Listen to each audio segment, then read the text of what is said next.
नमस्कार, आप देख रहे हैं CMUP न्यूज। तहकीकात सच की मैं हूं तनु सिंह। राजधानी लखनऊ की मानक नगर पुलिस हुई बेलगाम। जी हां, राजधानी लखनऊ में IAS की तैयारी कर रहे युवक विनीत सिंह को पुलिस ने बनाया स्मैक तस्कर। कमिश्नर SP सिरडकर की मानक नगर पुलिस ने 12 बिरवा चौराहे पर IAS की तैयारी कर रहे युवक को पुलिस ने जमकर पीटा और स्मैक तस्कर बनाकर जेल भेजने की तैयारी की। IAS की तैयारी करने वाले युवक का दोस्त अगर IPS न होता तो स्मैक तस्कर बना देती लखनऊ पुलिस। वहीं कमिश्नरेट पुलिस थाने के इंस्पेक्टर ने भी IAS की तैयारी कर रहे विनीत को दे दिया धमकी। कहा कहीं शिकायत मत करना वरना सिपाही भी तुम्हारे खिलाफ रिपोर्ट करवाएंगे दर्ज। आइए देखिए हमारे संवाददाता समीर खान की ये खास रिपोर्ट। मेरा नाम विनीत सिंह है और 17 तारीख को मैं रात को 9 बजे घर से निकला नाहरिया चौराहे पे बस पकड़ने के लिए और फिर वहाँ पे मेट्रो से गया और फिर नाहरिया चौराहे पहुँचा। फिर उसके बाद अपना लगेज अंदर लॉज में एक इंटरसिटी लॉज है उसके अंदर रखा। फिर बाहर पानी लेने के लिए निकला हुआ था। फिर बाहर वापस आते समय मैंने देखा कि पानी लेके वापस आते समय देखा कि एक ओला ड्राइवर को 3 पुलिस वाले पीट रहे हैं खूब ज़्यादा। फिर मैंने देखा कि बहुत पीट लिए हैं। फिर मैंने उससे कहा कि आप थोड़ा मुझे साइड दे दीजिए ओला ड्राइवर से और कहा कि आप जाइए, आपका चालान हो चुका है। और वो जो पुलिस वाले थे वो समझे कि ओला ड्राइवर का मैंने साथ दिया है, साथ दे रहे हैं हम। और वो आके घूम के आके एक ने मुझे एक थप्पड़ मारा, फिर तीनों आके मुझे मारने लगे बराबर। फिर कुछ देर, हाँ, एक का नाम अनूप मिश्रा है, एक का नाम अरविंद सिंह है और तीसरे नाम नहीं पता क्योंकि उसका बैच नहीं पहना हुआ था और तुरंत ही वो थाने पे ले जाते समय ही वो निकल लिया था, कहीं पे चला गया था। फिर उसके साथ थाने ले जाते समय एक रेलवे क्रॉसिंग पड़ती है, वहाँ पे रोक के इसने कहा कि इसके पैंट में चरस या गांजा रख दो और इसको बताते हैं कि हम किस कैपेबल हैं आगे।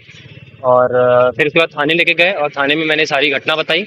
तो वहाँ पे एक दरोगा थे, वो समझे कि हाँ इनकी गलती हुई है और उन्होंने कहा कि गलती हो गई, सारी चीज़ें बताया उन्होंने, माफ़ी वाफ़ी मंगवाने को बोला।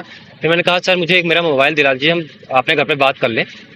फिर उसके बाद कुछ देर बाद मुझे मोबाइल नहीं मिली तो मैंने एक भैया मेरे बगल में बैठे हुए थे, उनका एक्सीडेंट हुआ था, आए थे, तो उनसे मैंने कहा कि मेरे घर पे आप इन्फॉर्म कर दीजिए एक बार। तो मेरी बहन सिस्टर को उन्होंने इन्फॉर्म किया, मैंने उनको नंबर दिया, उनको नंबर दिया कि मेरे सिस्टर को इन्फॉर्म कर दीजिए। उन्होंने इन्फॉर्म किया, फिर मेरी सिस्टर आई वहाँ पे, मेरा मोबाइल दिए, फिर मोबाइल से मैंने बात कराई अपने दोस्त से, एक जो IPS अभी प्रोविजनर है ऑफिसर, उनसे बात कराई। फिर उन्होंने सारी घटना बताई उनको, उन्होंने बात की उनसे, जो दरोगा थे उसमें पोस्टेड थे वहाँ पे, और उन्होंने ACP साहब से भी बात की कि हाँ ऐसी ऐसी घटना हुई है। तो उन्होंने ACP साहब ने आश्वासन दिया कि 200% कार्रवाई होगी इन लोगों के ऊपर, आप चिंता मत करिए।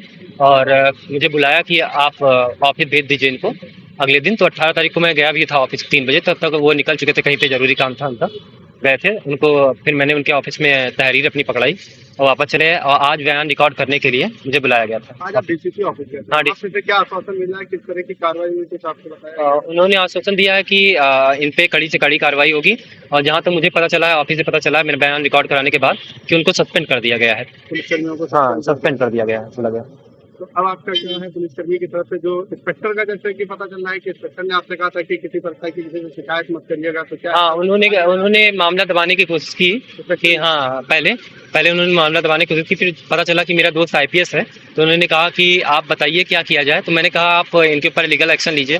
तो उन्होंने कहा कि अगर हम लीगल एक्शन लेते हैं तो मुकदमा दर्ज करते हैं तो आप उनको भी पुलिस प्रोटेक्शन होती है, वो भी अपना मुकदमा बयान दर्ज करवाएंगे, मुकदमा करवाएंगे। तो आपके ऊपर दबाव बनाने? हाँ, कि आप अगर मुकदमा दर्ज करा तो आपको बार बार आना पड़ेगा, फेस करना पड़ेगा और आपको फिर लगेगा कि हाँ इन्होंने ही मारा था, आप पढ़ाई लिखाई कर रहे हो, आप जाओ। उन्होंने बस रुपये बस पे बैठाने की कोशिश की, लेकिन हम बैठे नहीं, हम चले वापस चले आए। DCP साहब से आज आप मिले तो क्या इंस्पेक्टर की भी शिकायत थी इस मामले में? जो इंस्पेक्टर की जो करना था थोड़ा बहुत मैंने किया और जितनी उनकी गलती थी उनका उतना बताया, उससे ज़्यादा कि मैंने कुछ नहीं बोला उनके बारे में। 12 बिरवा चौराहे पर एक ओला कैब चालक द्वारा अपना ओला कैब बीच सड़क पर खड़ा करके और सो गया था, जिस पर यातायात बाधित हो गया था, जिस पे थाना मानक नगर के पालीगान के कर्मचारीगण, हेड कांस्टेबल गजेंद्र सिंह और कांस्टेबल अनमोल मिश्रा मौके पर जाकर उस ओला कैब के साथ डांट डपट कर उसको हटवाया जा रहा था कि इसी बीच एक राहगीर विनीत सिंह उधर से गुजर रहे थे और उसने कर्मचारीगण को टोका टाकी किया और उन्हें सही तरह से व्यवहार करने की हिदायत दिया। लेकिन इस पर पालीगंज के कर्मचारीगण आक्रोशित हो गए और उत्तेजित और आक्रोशित होकर के दुर्व्यवहार किया उसके साथ, जिससे कि पुलिस विभाग की छवि धूमिल हुई इन दोनों ही कर्मचारियों को हेड कांस्टेबल गजेंद्र सिंह और कांस्टेबल अनु मिश्रा को तत्काल प्रभाव से निलंबित किया जाता है और जिसकी जांच क्षेत्राधिकारी ACP काकोरी को सुपुर्द की गई।